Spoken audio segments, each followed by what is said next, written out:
Brian purchased the small four-room house in West Texas in 1983. It was equivalent in size to a two-bedroom apartment, but it came with 3 conjoined half-acre lots, a large storm shelter, numerous pecan and pear trees, and a water well. The ground was rich and productive. It was a dream for Brian, a single male in his late 20s and a farmer at heart. "It took me 5 to 6 hours to cut the grass yesterday," Brian remarked to his new neighbor. The original house stood on this far lot. In 1953, a tornado devastated this whole section of town. The Bakers, owners at the time, chose to rebuild over on the first lot. "It's now your house," Mr. Bergen explained. The older man was very interesting, and they would visit with each other often at the front fence of the distant half-acre.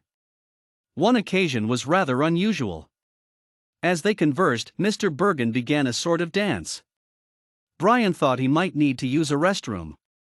But not so. Mr. Bergen, while conversing and dancing, loosened his belt and let his pants drop. He quickly stepped out of them. The underwear went next, and as Mr. Bergen hurried off to his house, the shirt also followed. Brian was shocked. He looked at the ground to check if anything had slipped out of the pockets as he picked up the pants and underwear. He noticed what would explain the bizarre behavior that he had just witnessed. Mr. Bergen had been standing atop of a large red ant colony in the ground. They were still moving about angrily. An ant now bit Brian's finger. He dropped the garments and went hurrying off himself. Brian spotted an advertisement in the newspaper in the spring that offered 40 burlapped bare-root pecan trees for sale for $80. He might become a pecan tree farmer. Brian would trade thoughts with Mr. Bergen over this idea. Mr. Bergen explained that bare-root trees were not planted from pots. Pecan trees had a taproot and all bare-root trees had to be planted by April 15th. The root could not be bent to fit the hole, nor cut back to fit the hole. They would become productive in 6 years. "I have the phone number for a ditch witch operator who does small jobs on Saturday afternoons," Brian said. "You need to get him out here real quick." "You have just 4 weeks left to get these planted," Mr. Bergen insisted. "Once warm, spring temperatures arrive, the sap starts to flow. If the roots aren't in the ground and watered, the trees will suffocate." "I'll call this afternoon," Brian said with assurance.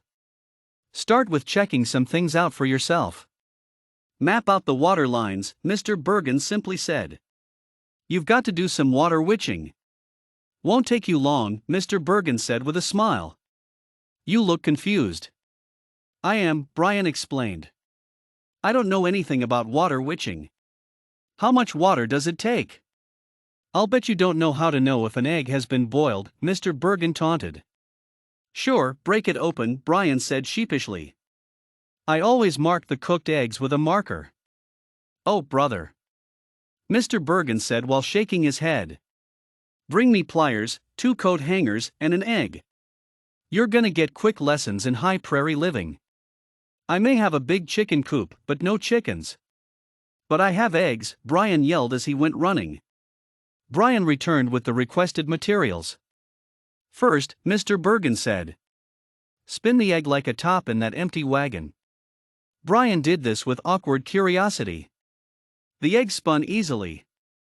"So, what's the big deal?" he thought. "I see you like boiled eggs," Mr. Bergen said smugly. "Yes, I do." "Good protein snack," Brian said proudly. "I have more in the house. I will run in and get you one." "No, thank you, Brian. You have already brought me one," Mr. Bergen replied. "If it was not cooked, it wouldn't have spun, but would only wobble," Mr. Bergen explained. "Now, snip each metal coat hanger in half at the bottom. Use only 1/2 of each hanger, keeping the top hanger part intact. Straighten the top of each to fit loosely between the hands. Straighten the majority of the metal hangers to a 90-degree angle to the hand-held parts. With the extended hangers held loosely together, walk forward slowly across the front of the 3 lots." Brian did as he was instructed. At one section of the far lot, the hanger extensions separated to make a 180-degree angle. He then reset the hangers and kept walking. In front of his own house, it happened again. He walked back to Mr. Bergen. Now, Brian, you know where your city water lines are located. What you have in your hand is a makeshift divining rod. In the old days, living tree branches worked just the same. You need to map out the area to make sure the ditch witch doesn't hit a water pipe, and be sure to have the gas company come out and check what you have here. Remember, you have water lines running through the property from the well to the spigots. Brian was amazed. He mapped out the whole 3 lots and located pipes that led to the numerous water spigots throughout the yard. Mr. Bergen watched the progress and realized that it was folly. The gas company came out and did their inspection.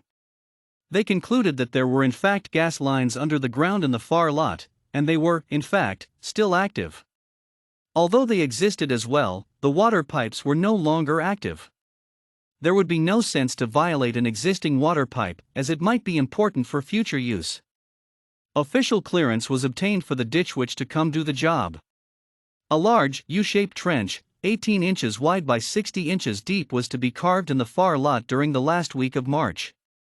Brian spent the next 2 weeks of his life planting pecan tree after pecan tree. There were many evenings that planting occurred well into darkness using flashlights. Determination and commitment. It might go down in history as Brian's folly. We all take our turns with our follies, though many will never admit it. Follies are comprised of dreams, and if one doesn't have a dream, there will never be a dream come true. A sense of humor is important for your health. This dream would never come true. But it had been a lesson in commitment and responsibility. It had also been a lifelong lesson in bare root trees, water witching, and eggs. Where were the Boy Scouts for these lessons?